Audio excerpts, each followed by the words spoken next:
Assalamualaikum warahmatullahi wabarakatuh. Perkenalkan, nama saya Dwi Nur Karisma Oktavina ini, NIM 230903102002. Di sini saya akan menceritakan tentang asal-usul Danau Toba by Balkis Kirani. Di sebuah desa di wilayah Sumatera, hidup seorang petani. Ia seorang petani yang rajin bekerja walau lahan pertaniannya tidak luas. Ia bisa mencukupi kebutuhan dari hasil kerjanya yang tidak kenal lelah. Sebenarnya usianya sudah cukup untuk menikah, tetapi ia tetap memilih hidup sendirian. Di suatu pagi hari yang cerah, petani itu memancing ikan di sungai. Mudah-mudahan hari ini aku mendapatkan ikan yang besar, gumam petani tersebut dalam hati. Beberapa saat setelah kailnya dilemparkan, kailnya terlihat bergoyang-goyang. Ia segera menarik kailnya. Petani itu bersorak kegirangan setelah mendapat seekor ikan cukup besar.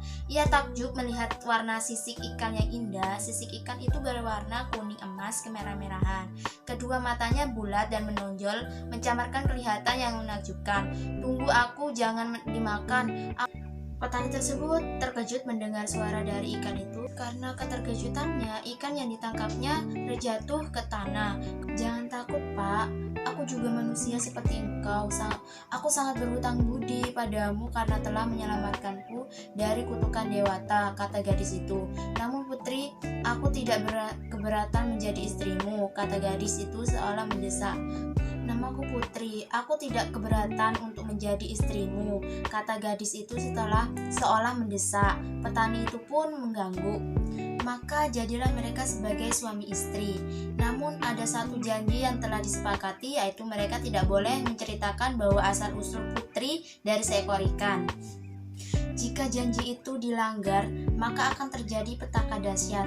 Setahun kemudian, kebahagiaan petani dan istri bertambah karena istri petani melahirkan seorang bayi laki-laki. Ia diberi nama Putra. Putra tumbuh menjadi seorang anak yang sehat dan kuat. Ia menjadi anak manis tetapi agak nakal.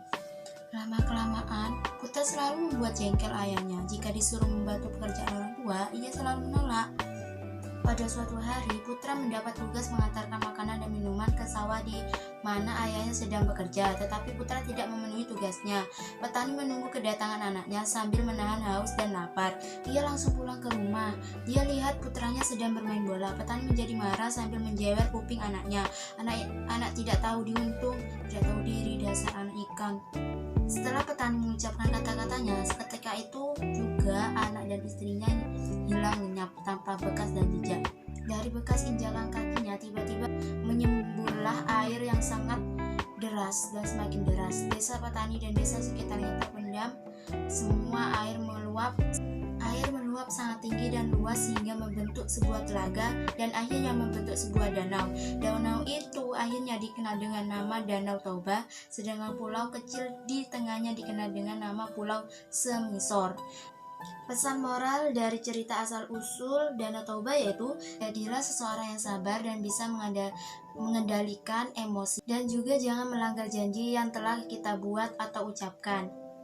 Baik, terima kasih. Itu saja cerita video yang saya sampaikan. Apabila ada salah kata, mohon maaf. Wassalamualaikum warahmatullahi wabarakatuh.